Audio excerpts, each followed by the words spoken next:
Good evening, goeienaand, Moweni. My name is Ingrid Willard, and I'm the Dean of the Faculty of Economic and Management Sciences. It's my enormous privilege to welcome you all here this evening, both those of you that are here with us in person in the Van der Stade building and those of you joining us online. This is the first time in the EMS faculty that we're doing a hybrid inaugural lecture, and it's a great privilege to be here together with Professor Josephine Musango to celebrate this very, very special event with her. So I have a few specific people that I would like to acknowledge. First of all, our Vice Rector for Research, Innovation and Postgraduate Studies, Professor Kutter. Professor Vikas van Niekerk, Dean of Engineering, who's joining us online. Our three Vice Deans in the faculty, Professors Boshoff, Pillay and Dupré, who are also all joining us online. Professor Ndevu, the Director of the School for Public Leadership, where Josephine is a new professor.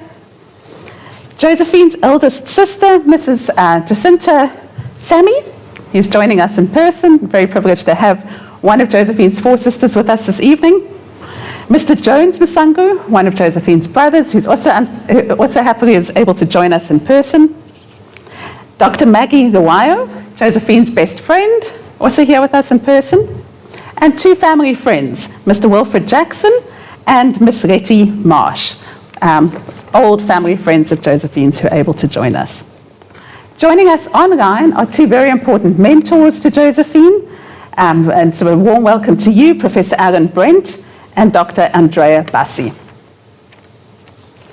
So an inaugural lecture is a very distinctive milestone in any academic's career.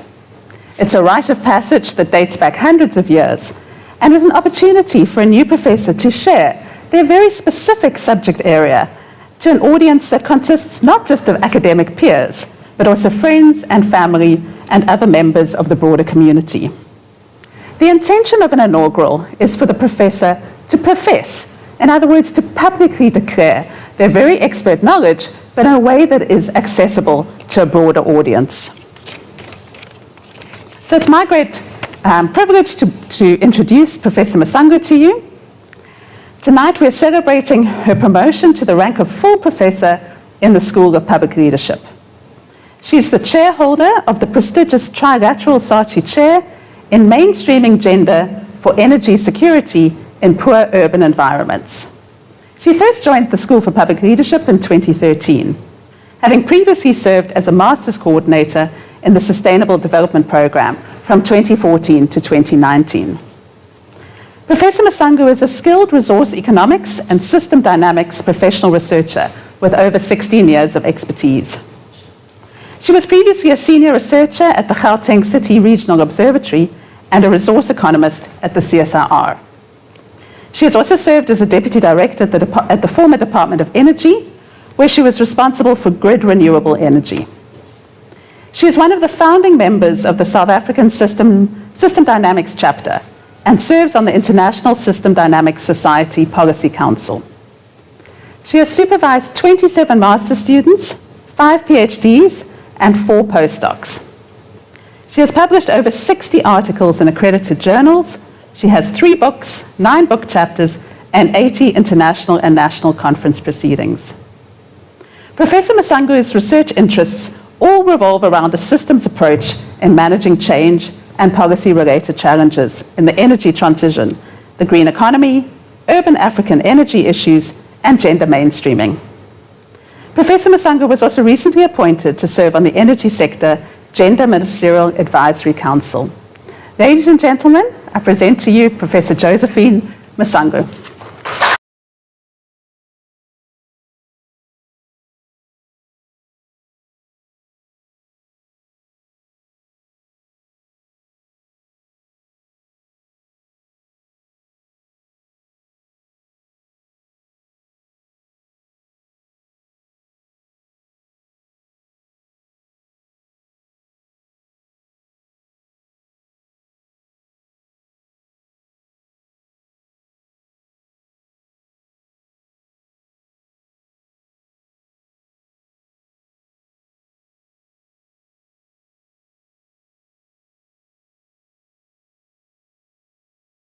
This one on.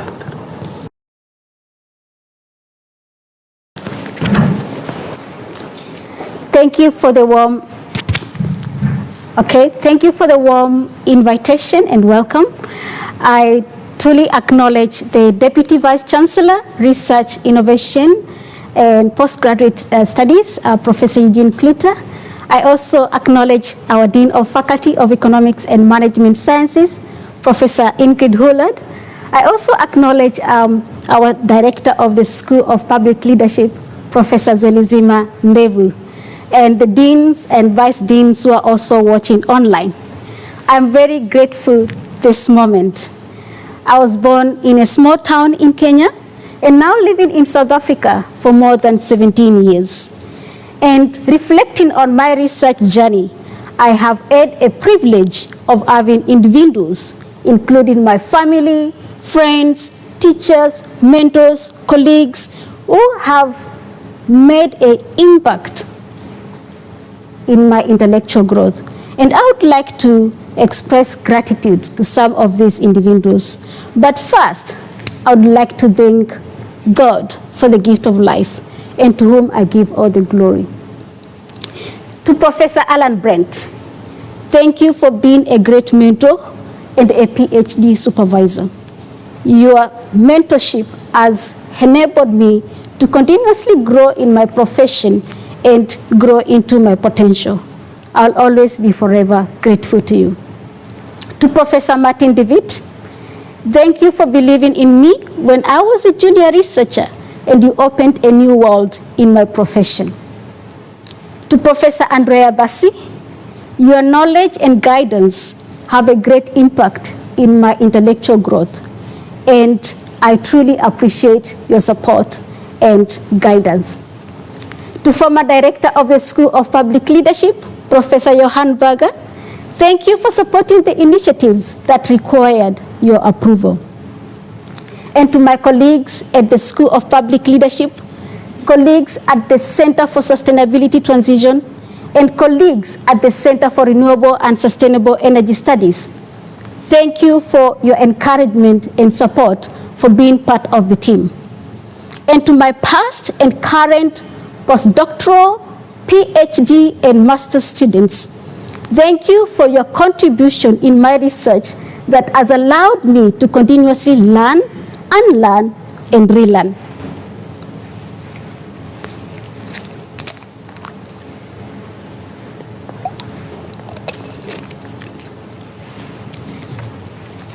To my friend, Maggie Luayo, you have my deepest thanks for your inspiration and encouragement during difficult times. Being your friend is a blessing. To Wilfred and Letty, thank you for being my family in South Africa. You've made me feel at home away from home. And most importantly, I thank my mom and dad for the things they have taught me. Mom, thank you for the wise counsel. And for Dad, thank you for your inspiration at a very young age to grow and be my best in my greatest potential. To my 4 sisters and 3 brothers, thank you for your love and support to keep strong. It is very wonderful to know that even though we are far away from each other, we are only a phone call away. And I would like to specifically thank my sister Jacinta and my brother Jones for traveling from Kenya to be here with me. Words cannot express how much you mean to me. And to corporate communications, Letitia, Amira, Jonathan, and Ronel, thank you for your patience in working behind the scenes to make this event a success.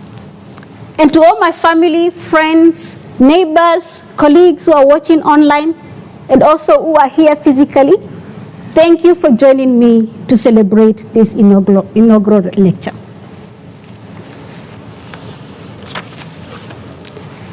The paper for my lecture today is Tackling Household Energy Transition, a Systems Approach.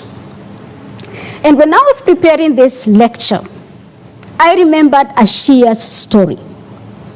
Ashia is a youth champion in a project where we are exploring gendered energy solutions in Grunewald community in Pearl, South Africa.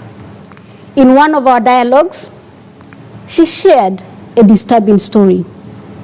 She said, and I quote, "I have been living in this community for more than 10 years, and what I observe is when the municipality gives us electricity grid, the illegal connection increase and the backyard sharks are also on the rise. This energy problem will never end," unquote. Ashia is one of more than 300 million people in sub-Saharan Africa living in urban informal settlements. And these are spaces without energy services or housing or shelter. So one of the questions that I've been asking for a very long time is, why is energy problem and issues on the rise despite efforts to achieve sustainable energy for all? I do not have complete answers for this question, but in this lecture, I argue for the need to use a systems approach to tackle household energy transition challenge.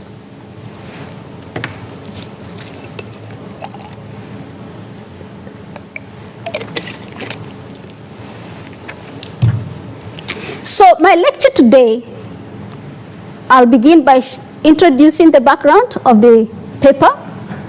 I'll share the research objectives, the research methodology I used, and then I'll share the results in form of the energy transition framework that I developed, the assessment framework, and demonstration in Drakensberg municipality, which is actually where Groenewald community is. And then I'll draw conclusions and recommendations. Now, looking on the Africa urbanization landscape, it is one of complex, dynamic, and interrelated with many sectors. Now we know more than 50% of the population live in urban areas, and Africa is expected to have the fastest growth between 2030 to 2050.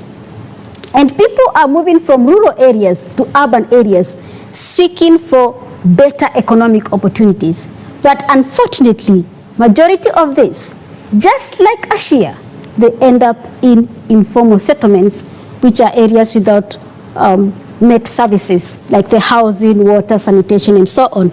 And empirical evidence, including some of our work we did in Kenya, South Africa, and Uganda, and also in Drakensberg, is showing that majority of these people are women, which means there's the need to take into account of gendered issues. And the urban planners are being challenged by these dynamics that are happening in the informal settlements. And energy in particular is rarely taken into account in urban planning because it evolves either in urban form or infrastructure planning. And what happens, it is developed in form of homogeneous grid electricity connection or heterogeneous designs in informal settlements. And even some of our empirical studies has shown that households continue to use unclean energy technologies even after being connected to the grid because they have unmet energy services. Interestingly, the urban spaces are seen as areas to promote or even support some of the global challenges, including building sustainable cities and communities, providing sustainable energy for all, and even the Paris Agreement of limiting global warming to 1.5 degrees Celsius. And with that, it is on this basis where alternative and renewable energy services have become relevant, and conversation on energy transitions is becoming very relevant, even currently within the COP26, which is upcoming next month. And now this brings us to the question, what is this energy transition? It is a concept which is broadly recognized as systemic, but it's still conveyed very vaguely. Rutherford and Cottard have defined it as a radical, systemic, and managed change that allows us to move towards sustainable or effective use and provision and use of energy. But we find that There are also some studies which think of it as a change in the composition of energy supply, some as a change in energy fuel, others as a shift from one socio-technical regime to another, but also others as a change in the state of energy system as a whole, rather than just a single technology. But despite any of those interpretations, energy transition evolves at global level, at national level, urban level, household, or even at a sector level. And what we observe is that within the urban level, urban governance has a role to play in the energy transition. But the research and policy practice fails to take into account of this systemic nature that holistically take into account of the urbanizing Africa. And this is mainly because of lack of integrated energy plans and strategies within the urban areas, as well as a major focus on the energy supply side rather than the energy services. And these are some of what the World Energy Council indicate as the energy trilemma. The need to ensure that we have energy security, we have energy equity, and energy sustainability. But the World Energy Council has discussed these concepts at a national level, but we see that they also apply at an urban scale. So it is on this basis that we see putting energy at the core of urban planning is really critical, and that can emerge if we provide a decision support to allow and support policymakers to transition towards energy that is secure, that is equitable, as well as sustainable. And it is on that basis that my research objectives was to explore how systems approach can serve as the decision support tool in urban household energy transition planning. And I had 3 objectives.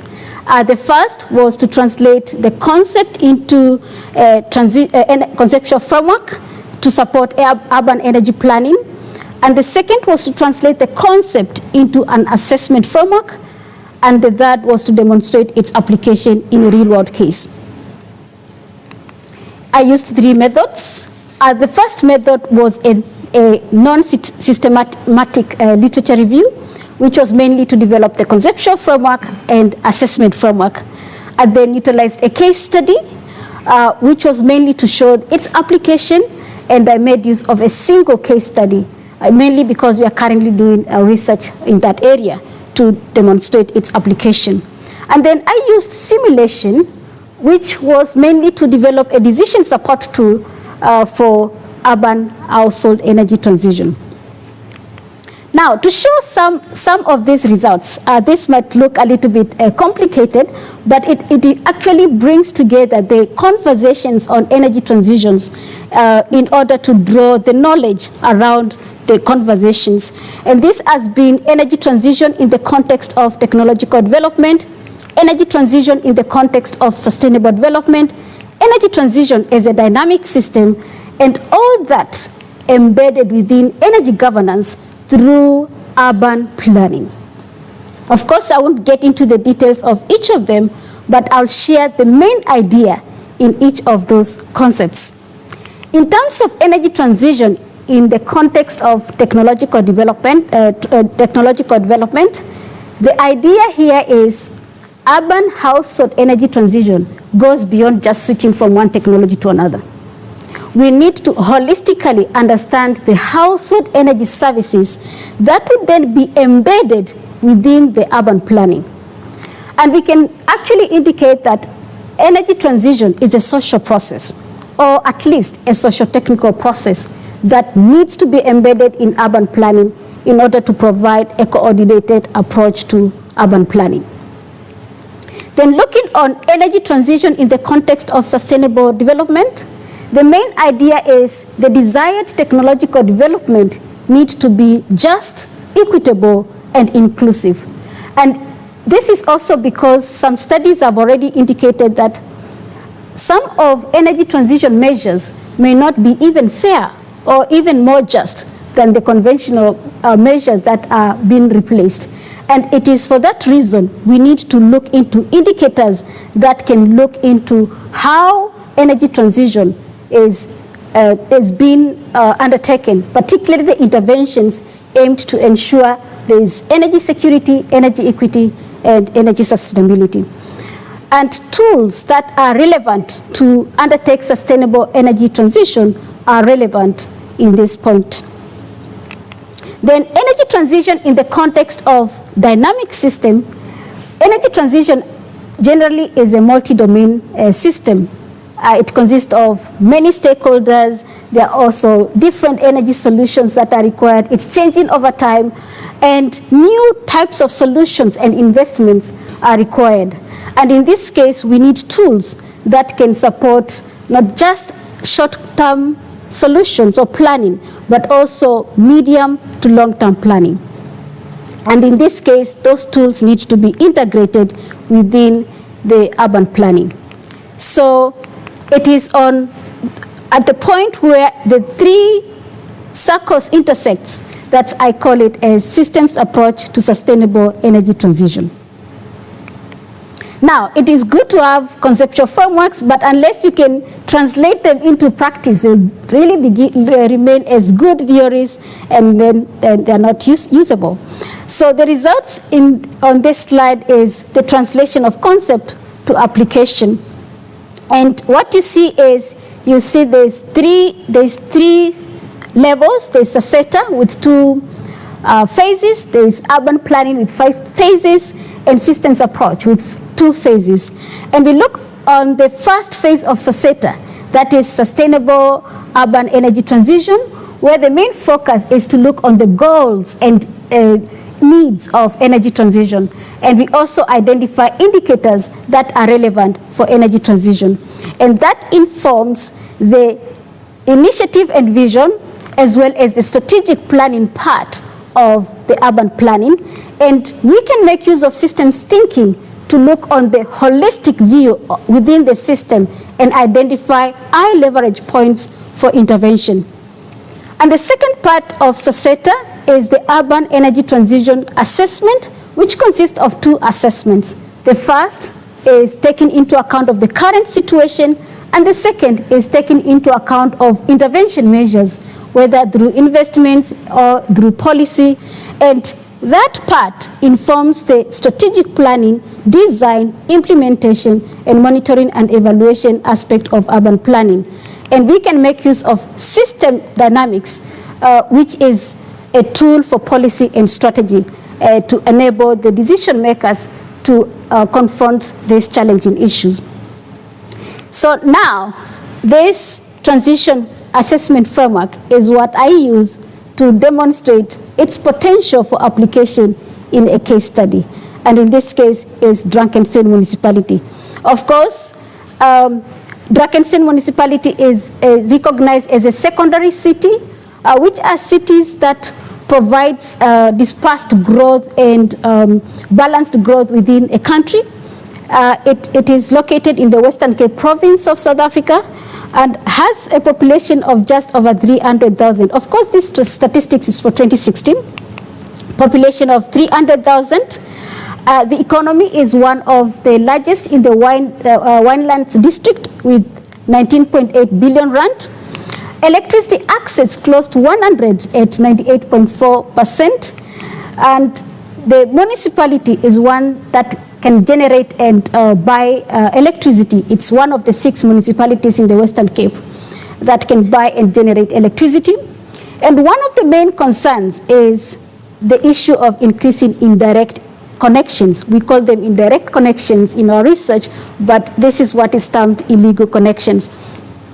And then what you see on the top right corner is actually the assessment framework, and in the next slides I'll just be showing in what step I am demonstrating the application in a real world case. So in terms of identifying goals and needs, this we identified from integrated development plans documents of the municipality, and during an initial stakeholder workshop we held earlier this year. We identified 4: improving access to energy, providing affordable energy, diversifying energy mix and also generating their own electricity.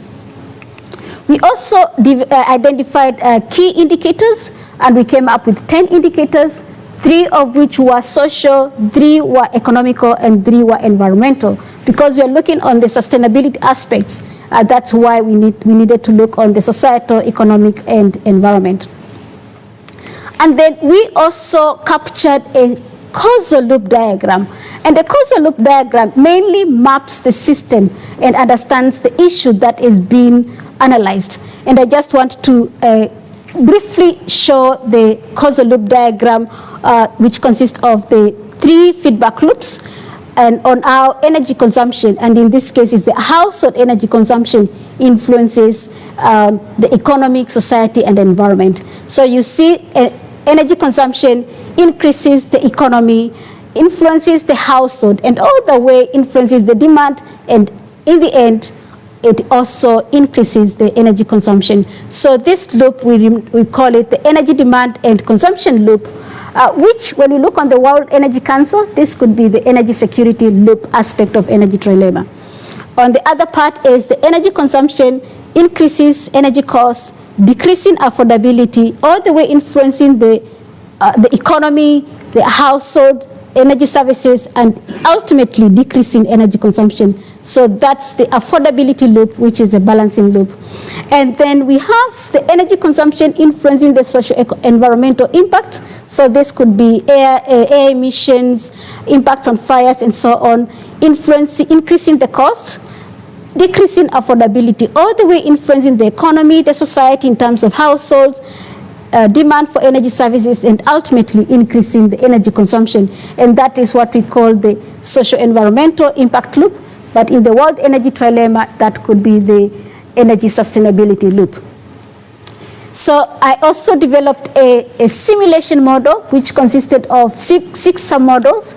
The economy, constituting the economy of Brackenstein municipality, the population, constituting the population of the municipality, households, categorized into 5 dwelling types. So formal electrified, formal not electrified, informal electrified, informal not electrified, and backyard shacks.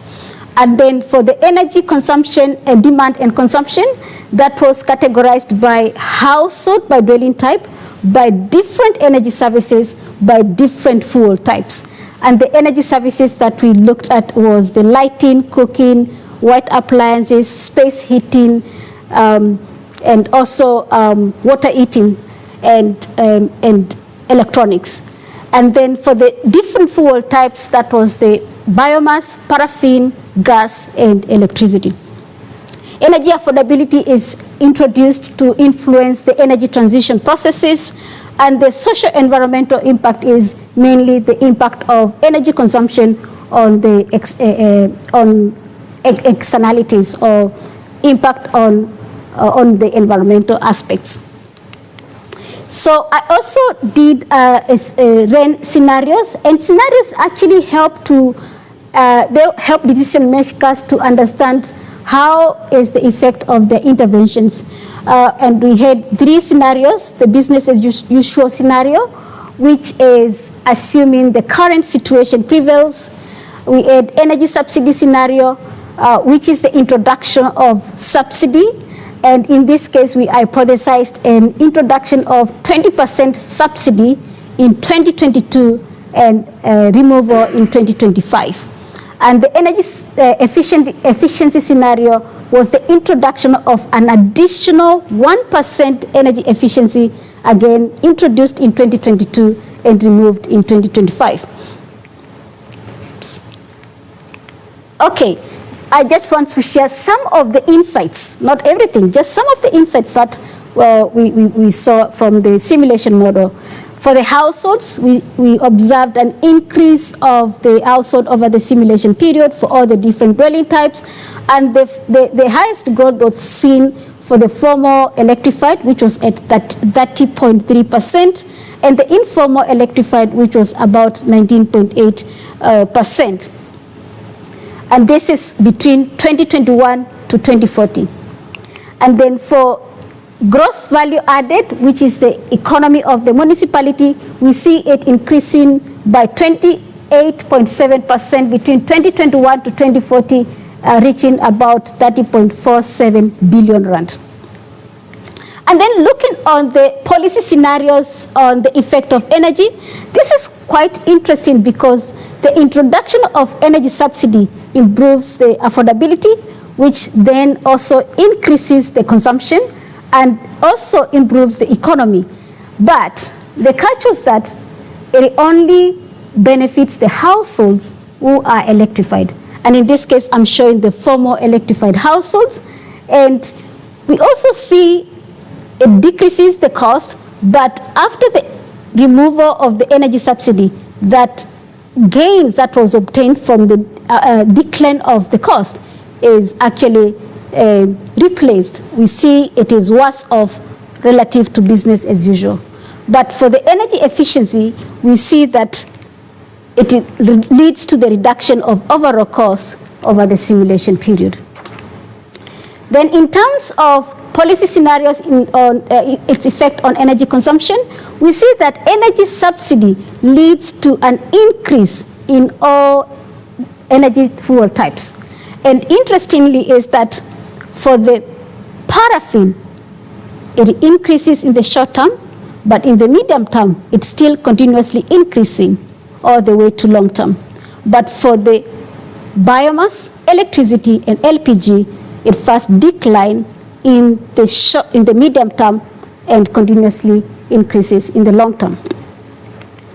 Then for the energy efficiency scenario and its effect on the energy consumption, it decreases the overall energy consumption in the short term. Looking on its effect of policy scenario on the socio-environmental factors, we see that this is one of the arguments that are indicated that some of the interventions can actually result to socio-environmental impact. And we see, even though the cost of fires are declining in the short term, the costs related to paraffin use, paraffin burns, and paraffin ingestion are increasing in the short term during that simulation period when the subsidy is removed. So what these results indicate is that energy planning is rarely understood, and it is systemic in nature. Some of the indicators that focus on the supply side may not be correct or appropriate representation of the household transition processes or what is observed in the households, and also interventions that are aimed to improve household energy consumption may actually lead to socio-environmental impacts. And this essentially informs us to take into account of systemic approach that are cross-sector analysis in order to understand the household energy behaviors, and particularly looking at a household boundary and integrate such kind of knowledge within the decision support tool. And now, in conclusion, I ask the question, how can systems approach serve as a decision support tool in urban household energy transition? So far, I have demonstrated what I have highlighted in maroon as an attempt to theorize and implement a systems approach to urban household energy transition. Of course, there's no model that is perfect, and this model is neither perfect. But what I would say is that it provides a platform for discussion on three things. The first is the need to put energy at the center of urban planning. And the second is to take urban energy transition, particularly for household energy transition pathways that are just, equitable, and inclusive. And the third is the need to develop a decision support tool that takes into account of a holistic understanding of household energy services in order to ensure that the policy interventions promote a shared understanding on the transition pathways. Of course, the demonstration of this work will continue, engaging with the Drakensberg municipality to test the application throughout the entire urban planning process, And this, we plan to do this in a multi-stakeholder engagement process. And some of the recommendations in terms of insights for our future research is that there's need for scientific support to take into account of systemic approach in order to deepen and broaden our understanding of household energy transition, and also to build knowledge base on what we actually need to intervene when undertaking or having these conversations on energy transitions. And the second is the aspect of data limitations. This is something that is mentioned as crucial when we are dealing with urban spaces. But of course, in this study, we developed a very transparent data collection criteria, but it also points to the areas that we need to collect data. And then also the need to test the Saseta framework to other urban areas. That would be really critical to be able to show how we can scale this, not just in one case study, but in other case studies. And again, the issue of energy and gender is very crucial. It's been discussed that gender and energy informs and also helps in advancing energy transition. And as such, taking gendered measures is one of our work that we're doing in the GENS research.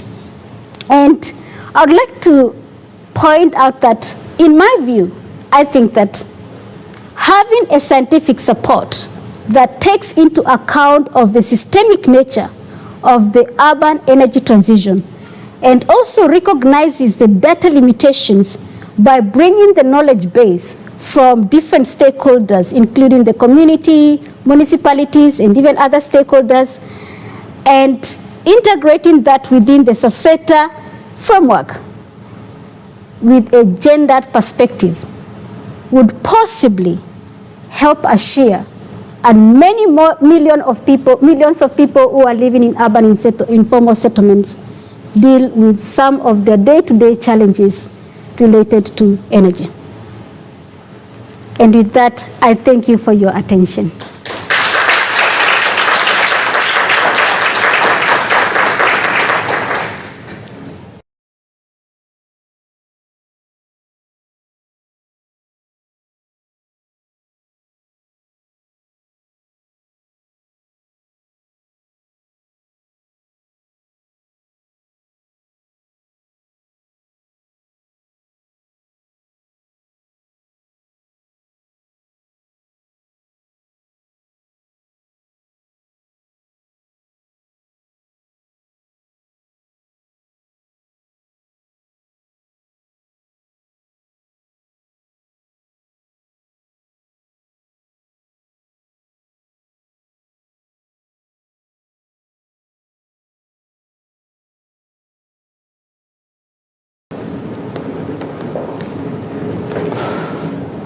So first of all, Professor Musango, my congratulations, not only on being promoted to a professor, but also on a brilliant presentation. Good evening to all of you, Professor Willard. Nice to have you here in person this evening. Also, Professor Debo. I also see Professor Mark Smith here, our new director of the business school. Mark, more than welcome. Nice to have you in the audience. And I'm going to remove my mask. It will make talking a bit easier. And also to the other colleagues and friends of Josephine that joined us here this evening. Listening to you, there were a few points that stood out for me and which I would like to very briefly touch on. The first is the question you ask, why is energy still a problem? Now, as you might know, I'm in the field of water, and I often ask the same question, why is water supply still a problem? It's not rocket science to make clean water, but yet 300 million people go without water, and the same with energy, of course. But then you go on and you point to the problem, again, which is very similar to that of water. And the answer that you give is, well, it's an urbanization problem and a lack of infrastructure. So in order to overcome that, of course, we need to understand what energy transition means I like the definition that you gave us, as a move towards sustainable energy supply and use. But in order to do that, you in fact need energy governance and proper urban planning. And then you go on and you indicate very eloquently that it is a complex problem, it is social and technical process. So it's not only a matter of us designing the right technical solutions, but it is also understanding human behavior and the social aspects which are important. And of course, because it is like that, we need a systems approach, and you clearly demonstrated the need for a systems approach to solve a complex problem. And then you go one step further and you use the case study in the Drakenstein municipality, showing how simulation models used in this study could act and be used as a decision support tool in order to prevent people from making mistakes to start with when they start with the urban planning, and of course with the energy governance that you indicated is important. A great contribution, I think, to the crisis that we have in South Africa and in Africa with energy, but not only here, but I think these models can be applied all over the world so that we can make good decisions based on solid data and not only come up with a technical solution, but also influence human behavior and how we interact and understand how we interact with the energy supply that we have. So again, thank you very much, and let's give her another round of applause for a great talk. And now I'd like to hand over the certificate.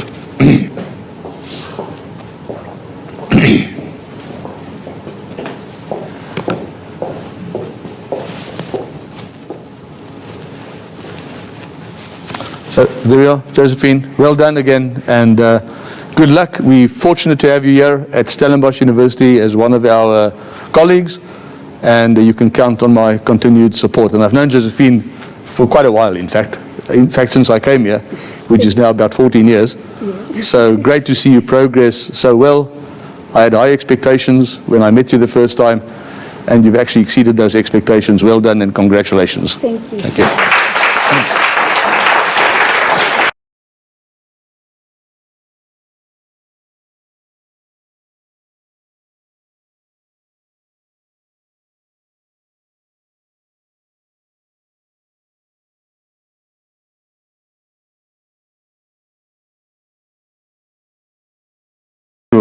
Come here and say thank you very much to everyone. But because of protocol, I must say thank you very much, Professor Klute, for always being available and ensuring that whenever we need support, you are there and support us as a school. So thank you very much. Professor Ulat, for your strategic direction. You always give us strategic direction. Thank you very much. And also for being here today. My colleagues that are here, the deans that are online, Prof Smith, my colleague from the USB, most importantly, Josephine and your family.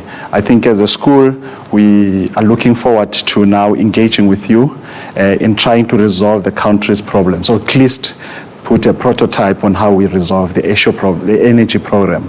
We are lucky that we don't have load shedding today. At least there's lights on. So let me also thank Ronel and the team for the sterling work that we have done.